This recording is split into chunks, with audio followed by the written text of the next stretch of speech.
सीधे रुख करेंगे राजगढ़ का। अमित शाह पहुंचे हुए हैं, संबोधन व्यक्त कर रहे हैं। रुख करेंगे राजगढ़ का। भाई रहने दो, क्या कर रहे हो अभी? चलो सारे पुलिस वाले बाहर निकलो।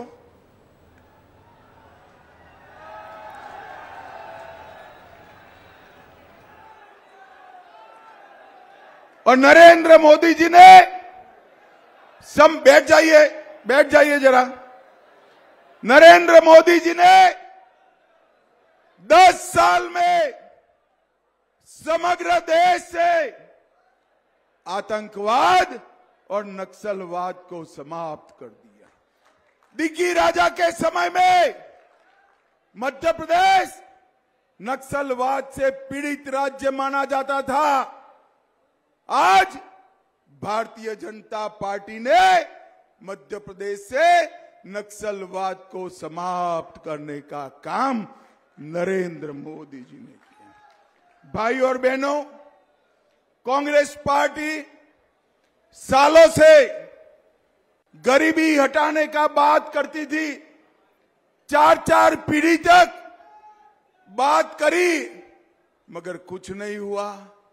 10 ही साल में मोदी जी ने 25 करोड़ गरीबों को गरीबी रेखा से बाहर निकालने का काम। 80 करोड़ लोगों को हर महीना 5 किलो अनाज प्रति व्यक्ति प्रति माह देने का काम नरेंद्र मोदी जी ने किया। 12 करोड़ शौचालय बनाने का काम नरेंद्र मोदी जी ने किया। 4 करोड़ लोगों को अपना घर दिया। 3 करोड़ लोगों को घर में बिजली दी। 10 करोड़ माताओं को गैस का सिलेंडर दिया और 14 करोड़ लोगों को घर में नल से जल देने का काम नरेंद्र मोदी जी ने किया। और भाई और बहनों, ये दिग्गी राजा का शासन था। मैं भगवान महाकाल का दर्शन करने गुजरात से आता था, गहरी नींद लग जाती थी अहमदाबाद से दाहोद आते आते। मगर जैसे ही दाहोद क्रॉस कर कर मध्य प्रदेश में घुसते थे, नींद पूरी खुल जाती थी, क्योंकि धड़ाम से गाड़ी गड्ढे में गिरती थी। मालूम ही नहीं पड़ता था कि रोड में गड्ढा है या गड्ढे में रोड है, मालूम ही नहीं पड़ता। किसान भाइयों बहनों, मुझे बताओ, खेत में पानी पहुंचाने की कोई व्यवस्था दिग्गी राजा ने की थी क्या? जोर से बोलो, की थी। 24 घंटा बिजली आती थी। किसान को 6,000 रुपया मिलता था। गरीब को 5 किलो अनाज मिलता था। 5 लाख तक का इलाज होता था। युवाओं के लिए शिक्षा की व्यवस्था थी क्या? और पूरा चंबल का इलाका डाकुओं से भरा हुआ था या नहीं था? नक्सलवाद था या नहीं था? अरे दिग्गी राजा, क्या मैंडेट मांगने आए हो? इतने साल तक भाग गए, भोपाल चले गए, अब राजगढ़ आए हो। राजगढ़ वालों को पूछो, आपको चाहते हैं या नहीं चाहते हैं? अरे बोलो भाई, चाहते हो क्या? ये दिग्गी राजा के साथ बंटाधार शब्द जुड़ गया है। राजगढ़ वालों, यहां बंटाधार करना है क्या? करना है क्या? और ये दिग्गी राजा के सलाह से राहुल बाबा ने अपने घोषणा पत्र में किया है कि कांग्रेस की सरकार आएगी तो मुस्लिम पर्सनल लॉ लाएंगे, माइनॉरिटी के पर्सनल लॉ।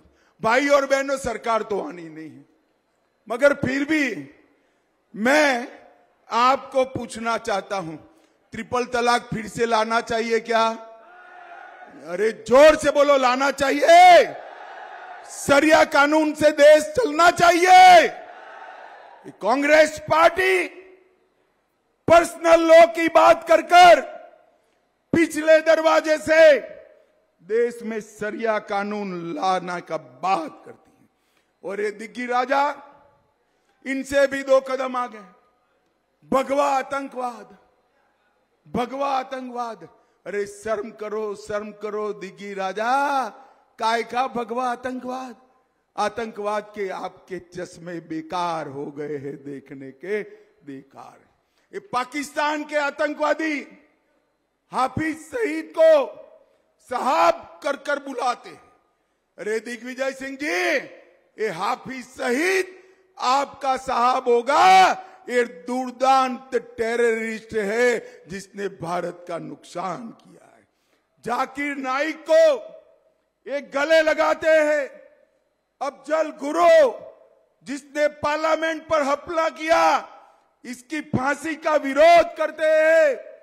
पीएफआई पर बैन लगाने का विरोध करते हैं और सीए के समर्थक पर लाठी चलाने का काम। भाई और बहनों, मुझे बताओ, पीएफआई पर बैन लगाना चाहिए या नहीं लगाना चाहिए? जोर से बोलो, लगाना चाहिए ना? ये बता देना बंटाधार को, हम राजगढ़ को फिर से बीमारू राजगढ़ नहीं बनाने देंगे, नहीं बना देंगे। मध्य प्रदेश को भारतीय जनता पार्टी ने आगे बढ़ाया है। हर खेत में हर किसान को सिंचाई की व्यवस्था की है। कांग्रेस पार्टी के राज में मक्के की एमएसपी 1300 रुपया थी, 2000 रुपया करने का काम नरेंद्र मोदी जी ने किया। सोयाबीन 2560 था, 4600 करने का काम नरेंद्र मोदी जी ने किया। गेहूं 1400 रुपया था, बढ़ाकर 2275 करने का काम नरेंद्र मोदी जी ने किया। भाई और बहनों, बहुत बार ये आए, बहुत बार गए, अब समय आ गया है इनको परमानेंट विदाई देने का। राजनीति से दिग्विजय सिंह की परमानेंट विदाई राजगढ़ वालों ने करनी है। मगर मेरी एक रिक्वेस्ट है भाई, राजनीति से उनका परमानेंट विदाई जरूर करो, मगर आशिक का जनाजा है, जरा धूम से निकले, बड़ी लीड से हराई होगा।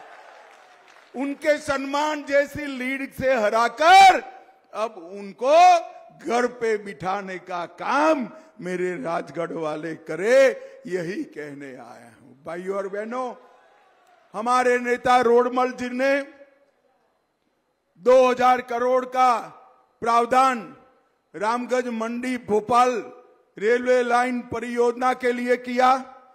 अनाज उत्पादन 12 लाख मेट्रिक टन तक पहुंचा। 200 बिस्तरों के अस्पताल को 500 बिस्तर का बनाया। 400 करोड़ से राजगढ़ में मेडिकल कॉलेज बनाया। 100 करोड़ से 7000 किलोमीटर की नई पाइपलाइन से 1350 गांवों में नल से जल पहुंचाया और 27 करोड़ के खर्चे से देश में 7 में से 1 ऐसा व्यावसायिक महाविद्यालय खोलने का काम भी हमारे रोडमल जी ने किया। 13 करोड़ से आदर्श महाविद्यालय, 12 करोड़ से नवीन शासकीय महाविद्यालय, 9 करोड़ से लॉ कॉलेज, 400 करोड़ से मेडिकल कॉलेज और पीएम श्री स्कूल को बनाने का काम भी हमारे रोडमल जी ने किया। और राजगढ़, खिलचीपुर, नरसिंहगढ़, कुरावर और श्यामपुर में नई रेलवे ट्रैक बनाने का काम भी हमारे सांसद महोदय ने किया है। राजगढ़ वालों, अंत में मैं इतना ही पूछना चाहता हूं, सभी को कोरोना का 2-2 टीका लग गया है नहीं लग गया? अरे यार जोर से बोलो, सुनाई नहीं पड़ता। लगा है या नहीं लगा है? सब हाथ उठाओ जिसको लगा है। एक 4 आना भी देना पड़ा है? जरा जोर से बोलो, देना पड़ा है? मोदी जी ने कॉफी पिलाई या नहीं पिलाई? मुफ्त टीका लगाया या नहीं लगाया? 130 करोड़ लोगों को हमारे नेता नरेंद्र मोदी जी ने कोरोना का टीका लगाकर भारत को सुरक्षित करने का काम नरेंद्र मोदी ने किया। और उस वक्त ये दिग्विजय सिंह और राहुल बाबा ये कहते थे टीका मत लगाइयो, ये मोदी का टीका है, ये तो भगवान ने अच्छा सबको बुद्धि दी है, इनकी कोई सुनता नहीं है, वरना हमारा क्या होता। और जब ये दोनों ने देखा कि सब लोग टीका लगा रहे हैं, एक दिन रात को जाकर खुद भी टीका लगाए। अरे राहुल बाबा, कोरोना जैसी महामारी में राजनीति करते हो, शर्म आनी चाहिए, आपको शर्म आनी चाहिए। भाई और बहनों, इनके हृदय में जनता का भला नहीं, इनके हृदय में खुद की राजनीति है। और मैं आज कहने आया हूं, यह डबल इंजन सरकार है।